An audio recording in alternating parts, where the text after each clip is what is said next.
nous allons parler aujourd'hui de la gestion rationnelle du bois au Gabon. Et notons que le bois est une ressource naturelle épuisable. Le bois n'est pas une ressource naturelle inépuisable comme l'énergie solaire, éolienne ou hydroélectrique. Non, le bois est une ressource naturelle qui peut disparaître du jour au lendemain si nous ne prenons pas garde, si nous ne gérons pas le bois de manière rationnelle.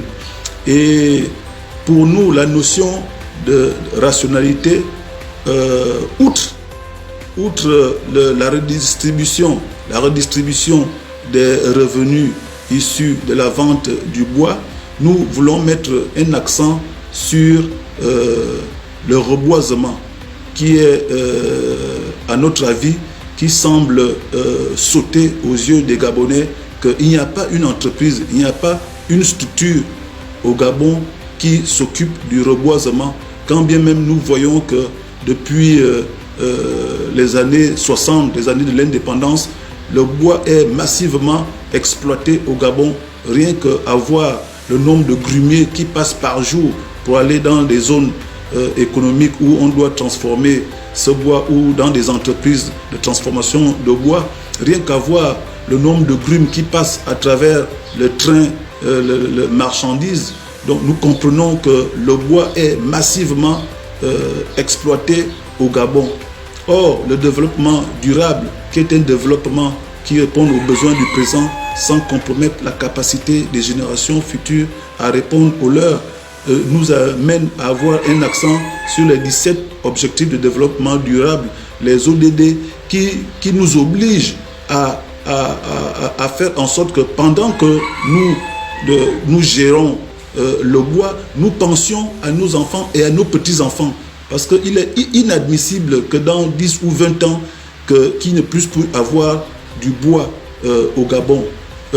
Souvenons-nous que les pays comme la Chine, aussi, il y a certaines années, ils avaient plein de bois, ils en ont exploité. Or, aujourd'hui, ils n'en ont plus. Voilà pourquoi ils viennent massivement en Afrique, au Gabon en particulier, acheter du bois chez nous, parce qu'eux, ils n'en ont plus. Malgré le reboisement chez eux, qui sert à fournir de l'oxygène. On en a parlé la dernière fois.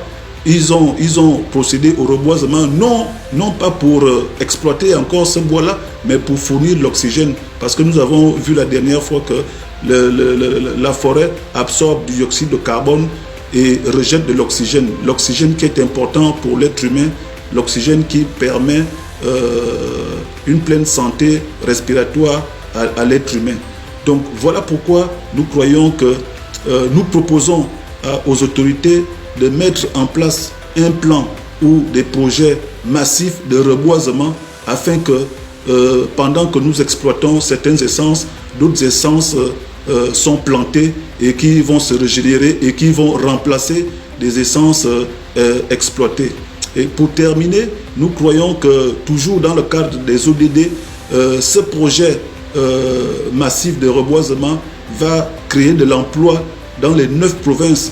Et le président de la transition, le chef d'État, le général Brice Clotaire Oligui Nguema, parlait de donner des marchés aux entreprises gabonaises. Voilà au moins 2, 3, 4 entreprises gabonaises qui seront implantées dans chaque province du Gabon pour procéder, pour lancer ce projet, pour expérimenter ce projet de reboisement afin que le Gabon soit toujours prospère, afin que le Gabon s'arrime aux standards internationaux, afin qu'il y ait de la main-d'œuvre, la création de la richesse, et surtout qu'aujourd'hui, nous avons un taux de chômage de 37% et nous avons 40% des Gabonais qui vivent au seuil de pauvreté. Nous croyons qu'il est important que ce projet voie le jour et qui va créer de la main-d'œuvre.